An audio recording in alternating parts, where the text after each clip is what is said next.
Hey guys, so I've had quite a few requests recently to do a follow-up video on the Galaxy S8 or S8 Plus, which we do have here.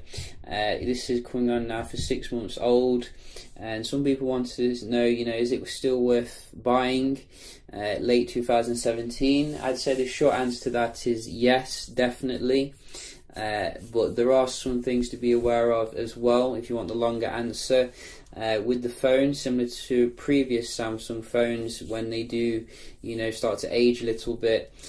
So we can just look at the pros and cons, the good things and the bad things about the phone 6 months on. So let me just preface by saying I don't use this every day as my daily driver, but I do have quite a lot of experience with it because I use it nearly in every video. And I sometimes use it as a tablet as well because it's got a fantastic screen, for multimedia content. So let's talk about the good things about the phone still.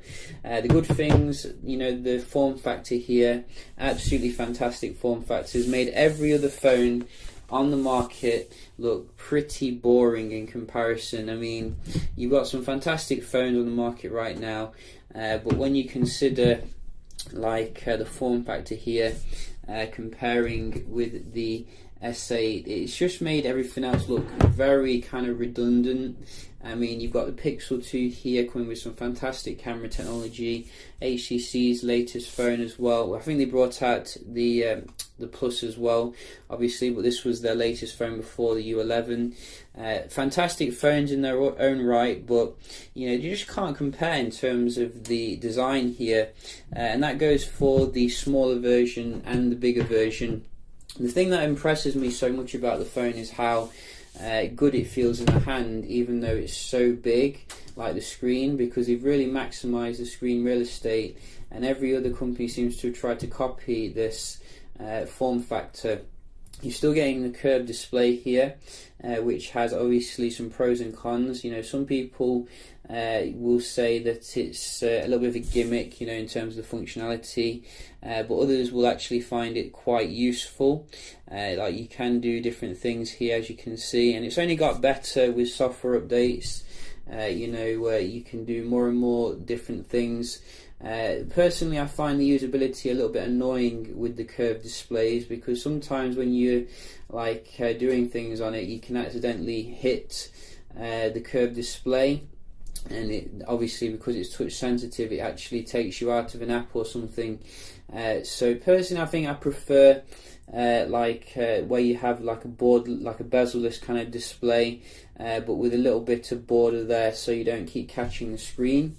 But then again, I do admire the way that the phone has been built. It's been really amazingly, lovingly tended here in terms of the design.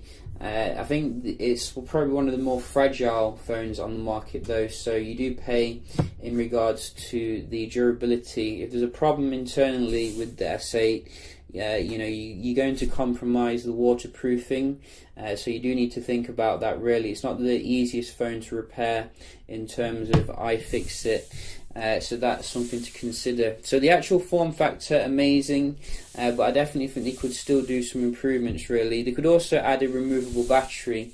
Again, I know some people say that's really old school, but remember with the Note 4 and the Note 3, that was something which separated Samsung. You could swap in a battery and you'd be good to go. That's what I like about the V20 actually, because it's one of the few phones which allow you to do that. Now the next thing we can talk about is the software here, which is coming with the Samsung experience, which I got to say, in terms of the I'd say the main con with it is the speed. That's the only real con with it. Everything else is absolutely fantastic. It allows you to do way more things than on stock Android still, such as control the resolution of the display here. I just don't think you can still do that with your stock Oreo here. Let's just double check, just so I'm not saying the wrong thing. So if you just go into the settings here, you can see you can do some stuff, but you can't change the resolution. So the Samsung experience does give you a unique flavour of Android, which you're not going to get with other manufacturers here. In terms of the software updates, I think we do have an Oreo build for it, but I haven't gotten around to getting it on. Samsung's not the in fact, yes, we're on 7.0. I thought we were on 8 then, but you can see we're still on Android 7.0 officially. They're not the best when it comes to updating the phone, I've noticed. So if you're looking for your fast updates, that's probably another reason to go for the Pixel. But for those of you who know how to root, Flash, etc., you can get it on like unofficially, which is quite good. So that's pretty good there. But if you're looking at it in terms of raw speed, I have found that the phone isn't quite as fast as your OnePlus phones. It's not quite as fast as the latest OnePlus 5T as well. I think we are getting the Exynos version here, so it should be quite good really in terms of the speed. But you do notice how it judders now and again when you're doing like the multitasking component. When you're going into the camera now and again, it judders.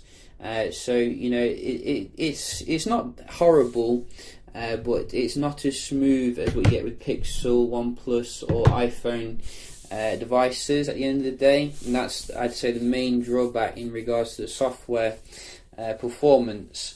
Obviously, there is some other drawbacks which are commonly railed against Samsung for. The fingerprint sensor here. Now, it's good that they did include one, unlike the iPhone 10, which really feels like it's lacking because it doesn't have one. But it's functionally pretty useless here. I did actually use an S8 for a while, and it put me right off the phone because I couldn't use an effective fingerprint scanner. Kept smudging the camera with fingerprints, so I couldn't use the camera. So it wouldn't have, really harmed them just to put it down here somewhere, just to make it more usable. And I know we have the iris scanner, which he probably wanted to encourage you to try and use, but that isn't a foolproof technology yet. You could wear a mask or something. So I think that's definitely an area that they could improve with the next Samsung flagship, because they still didn't improve it on the Note 8 either. And the other thing to consider here is that the S8 actually seems to have cannibalized the Note 8, particularly the Note 8, the S8 Plus here, because there's no real reason to buy a Note 8 if you have an S8 Plus, unless you want the stylus pen, because it has pretty much the same spec, except for slightly less RAM, obviously. So that could be considered a down point for Note users.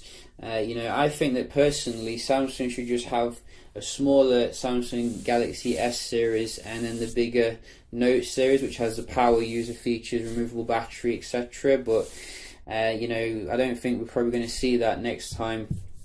So in terms of the other stuff, battery, I can't really comment on it too much because I haven't really used it as a full daily driver of the S8 Plus. But from what I've heard, it's pretty good. In terms of the battery, I've heard that because it's got a bigger battery than the Note 8, it's actually better than the Note 8, and it's slightly smaller screen as well, AMOLED, very efficient processor. I don't think you're going to have any problems with it, and that goes with the smaller one as well. You can look at the battery tests; they seem to be very strong in comparison to some other phones. Now, obviously, the other thing to consider is the camera here, which, in my opinion, is still among the best in terms of smartphone cameras.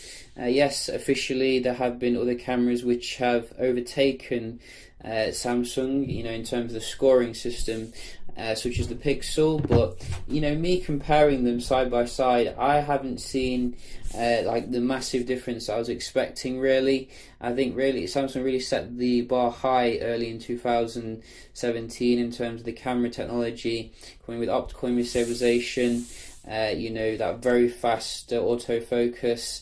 Didn't really see a massive step up either with the Note 8. So in terms of the camera, you're still getting the best technology here, and not for the highest price, because obviously the S8 and the S8 Plus you can get for a little bit cheaper now than what you're getting with the Pixel 2. So and also the actual experience here, is much more I think well thought out in terms of the UI. Yes, you do get some sort of modes here on the Pixel, but you can see how many modes you do get on the Samsung here, like the Pro modes, etc. LG is very good at that as well. Camera can't focus, but basically, you are getting like fantastic software experience as well as the actual camera hardware. So that is something to consider here. I think the advantage with Pixel owners is that they do get unlimited storage on the Google platform, but then again, you don't get any, I think, removable storage on the Pixel. So if you want to pop in a 256 gig card, just for some more storage, you can do that with your Samsung phone. So given the question, is it worth buying in late 2017? I would definitely say so. I'd say it's still one of the best value for money Android phones you can get right now. There's quite a lot of options on the market, but if you're looking at it from a value perspective, it's still among the best, I think. The screen's fantastic. You're not getting a second-rate screen like some phones are giving you. So certainly recommend it. The only thing I would say to be a bit aware of is that it's not the fastest phone, and the fingerprint scanner, but I think they're going to sort those things out in the next generation, really. So it's still my phone of the year overall, and very close to what I want out of a phone. So yeah, just a quick little video here. Hope you found it helpful on the S8, and I'll see you in the next one. Cheers.